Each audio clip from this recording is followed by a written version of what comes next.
You ever find yourself caught between a really important family tradition and, well, your own modern-day skepticism? It's a classic dilemma, right? And today, we're diving straight into one of the most famous examples of this, the ancient practice of Feng Shui. So check this out. This is a real question someone asked a spiritual master. They're about to buy a new house, and their parents are insisting you've got to follow the Feng Shui rules. But for them, something just doesn't feel right. It feels like it goes against everything they believe about, simple cause and effect. It's creating this huge inner conflict. And let's be honest, this isn't just one person's problem. This is a struggle that so many people face. That tension between respecting these deep-seated cultural beliefs while also wanting a rational, logical reason for things. I mean, the internal debate is fascinating, isn't it? On one hand, you've got the weight of your family and tradition telling you this is absolutely crucial for your happiness and success. But on the other hand, your logical brain is screaming, hang on a second. If I'm a good person, if my intentions are good, how can the direction my front door faces possibly matter more than that? It's a really powerful question. And the master's answer just cuts right through all the noise. He says whether Feng Shui is superstition or science, it actually has nothing to do with Feng Shui itself. It has everything to do with how you approach it. The problem isn't the tradition, it's our perspective on it. So to explain this, the master basically frames the entire debate around two completely different ways of seeing the world. And it all boils down to this. What he calls the wrong view treats Feng Shui like a bunch of magic spells. You just follow the rules blindly, no questions asked. And, no surprise, that just leads to a ton of confusion. But the right view? That approaches it like a science. It's all about understanding the principles behind the rules. And that path leads to clarity. Okay, so to get to that right view, we have to break the term Feng Shui down. Let's start with the first word, Feng. In English, that's wind. And at its core, Feng isn't some mystical, invisible energy force. Nope, it's literally the science of airflow. How good is the ventilation in your home? Is the air you're breathing actually clean? It's really that simple and that practical. The whole goal here is just common sense for a healthy life, right? You want good air circulation to get rid of stale, stagnant air, what the ancients called chun-qi, because, well, we now know that trapped, damp air is a breeding ground for mold and can cause all sorts of breathing problems. And obviously, you don't want to build your house downwind from a chemical factory. And you probably shouldn't build it in a wind tunnel where it could get damaged. This isn't magic. It's just smart environmental planning. Okay, so that's the Feng part. Now for the second half of the equation, Tui, which means water.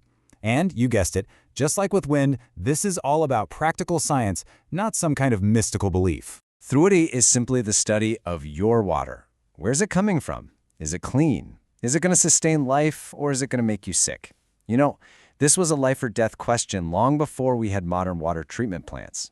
I mean, the difference is just night and day. Good Tui is like having access to fresh mountain spring water, full of natural minerals that are great for your health.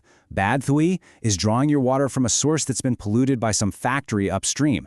That's inevitably going to lead to sickness. This is basic, essential health science. So when you put Feng, wind, and Tui, water, back together, you start to see that the true original version of Feng Shui is actually this incredibly sophisticated environmental science. It's a mix of geology, botany, atmospheric science, all working together to figure out the absolute best place for humans to live.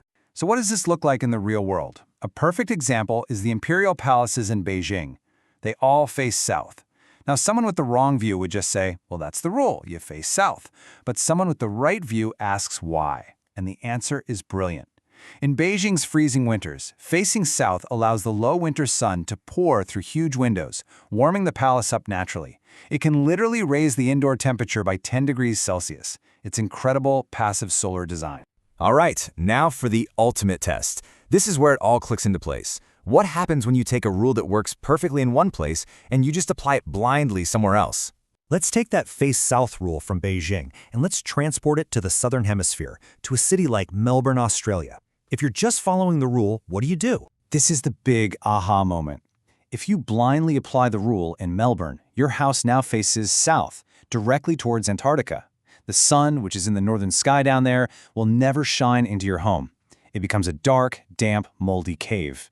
But if you apply the principle, which is maximize sunlight for warmth, you'd do the exact opposite. You'd face your house north, and your home would be bright, warm, and healthy, just like the palace in Beijing. Same result, opposite action. And that reveals the core insight, doesn't it? The principle was never really about a fixed direction.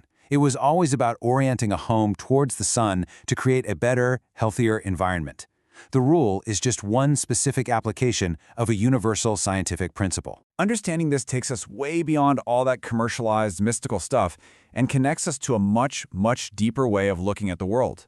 The master says that this scientific cause and effect way of thinking, that is the true right view.